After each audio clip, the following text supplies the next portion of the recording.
Hello everyone, welcome to Clear Perspective. I'm Serene. After former President Trump's speech in Phoenix on Saturday, the battle in Arizona heated up on Monday as the state senates started to take action. Meanwhile, other states are acting too, with Wisconsin joining the forensic election audit. Texas and Florida are also preparing for the audit, while Georgia is going in another direction. Let's start with Phoenix. Over the weekend, former President Trump gave a lengthy speech at the Phoenix rally, talking about the audit's findings and issuing new directions.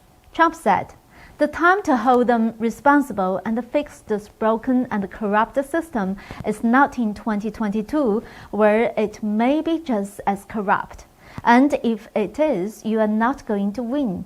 Or in 2024, the time is right now here in Arizona, right now.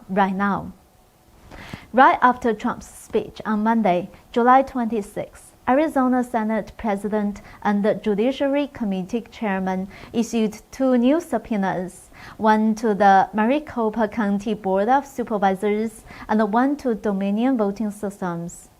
The subpoena ordered the Maricopa County Board of Supervisors to turn over ballot envelopes or ballot envelope images, voter records, and routers or router images. It also requires the county to provide all investigations of any system breaches that occurred within 6 months of November 3rd, among other things. Members of the Board of Supervisors and individuals from Dominion were also told to appear at a hearing before the state legislature on August 2nd. They were also warned that failure to comply with the subpoena could constitute contempt of the legislature. In February, the Arizona Senate tried to pass a resolution to hold the Maricopa County Board of Supervisors in contempt. However, that vote failed because a Republican Senator, Paul Boyer, sided with the Democrats. The Republicans hold just 2 seats more than Democrats in the Senate, 16-14. Boyer initially supported Arizona's GOP effort, but has recently started opposing the audit on the 2020 general election. Another case was Republican Senator Michelle Ugenti-Rita. She joined Boyer in killing an election integrity bill that provided specifics on how to combat fraud going forward. This bill failed to pass in the Senate because of her opposition. Ugenti-Rita is preparing to run for Secretary of State next year. She spoke for 90 seconds at the Phoenix rally on Saturday and was booed off stage. Next, let's talk about Wisconsin's new announcement to conduct a forensic election audit. On July 26, Representative Janelle Branchen, chair of the Assembly Elections Committee, announced that they would be doing a more thorough investigation of the 2024 election. The statement also explained that they were taking these actions to respond to recent revelations and efforts by other states and private citizens. She mentioned that materials would be requested by the Assembly Campaigns and the Elections Committee in the coming days to initiate a more intensive investigation of fraudulent activities. She is also trying to facilitate a forensic examination of tabulators, ballot marker devices, and other election equipment. They will also inspect IP addresses, chain of custody on ballots, and audit trail logs. The statement did not state whether the investigation would cover the entire state or just a couple of the counties. Look Ahead America is an NPO based in Washington, D.C. On July 28th, its executive director announced that more than 157,000 illegal ballots were cast in Wisconsin. So far, 3 states have announced that they will be conducting forensic election audits, including Arizona, Pennsylvania, and Wisconsin.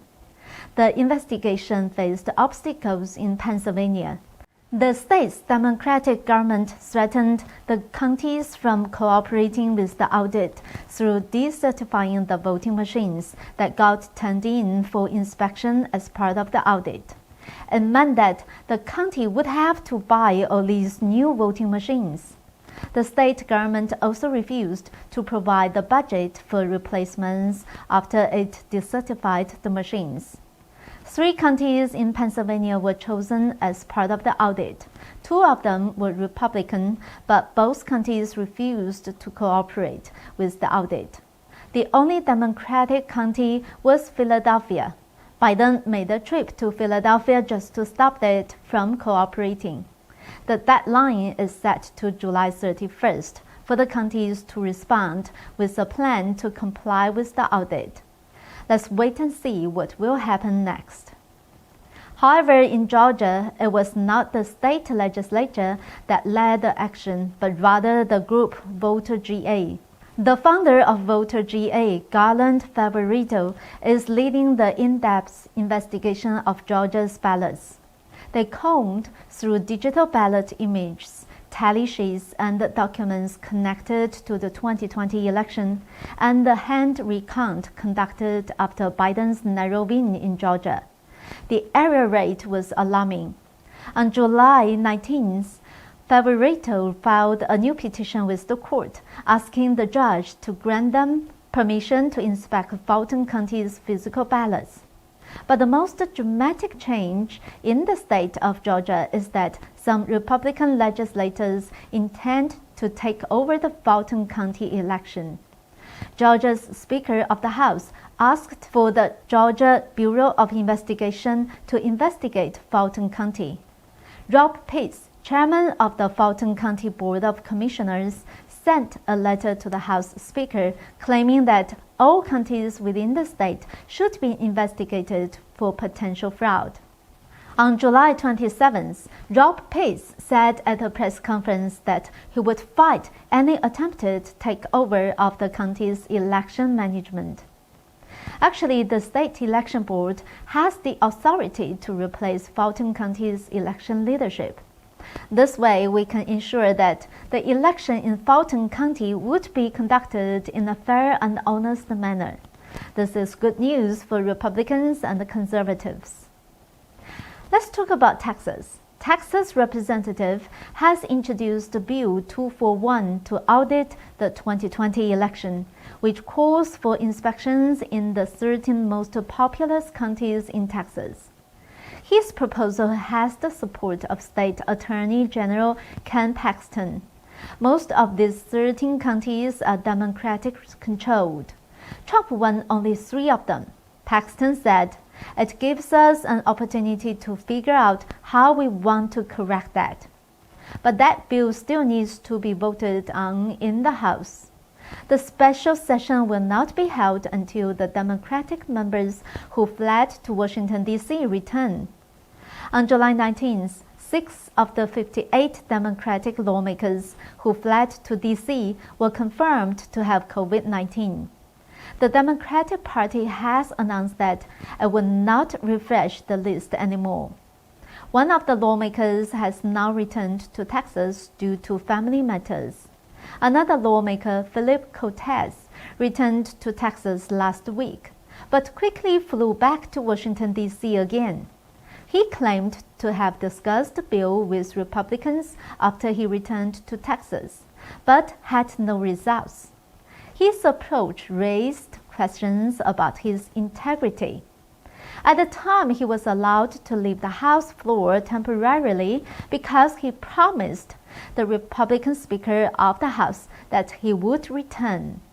Instead, he immediately fled Texas and went to D.C. again and made a statement that he would stay there with his Democratic colleagues until the end of the special session. Texas House Speaker was furious and issued a warrant for Cortez's arrest as soon as he returned to Texas. Finally, we have news from Florida. Florida representative called for a forensic audit in 5 of the state's counties on Monday. According to data compiled by Liberty Bell 1776, Zuckerberg has invested 17 million in these 5 counties and 200,000 in Florida Secretary of State. Zuckerberg's investments in these 5 counties include both Democrats and Republican candidates. So, you can see why some Republicans are rhino, Republicans in name only. It seems that a large battle between good and evil has already begun, and the truth will eventually come out. Lastly, we would like to remind our viewers again that our platform may be restricted on social media. We would like to recommend the YouMaker platform to everyone. It has earned our trust and respect, as it provides a safe, convenient platform and a fair opportunity for us to report unbiased news.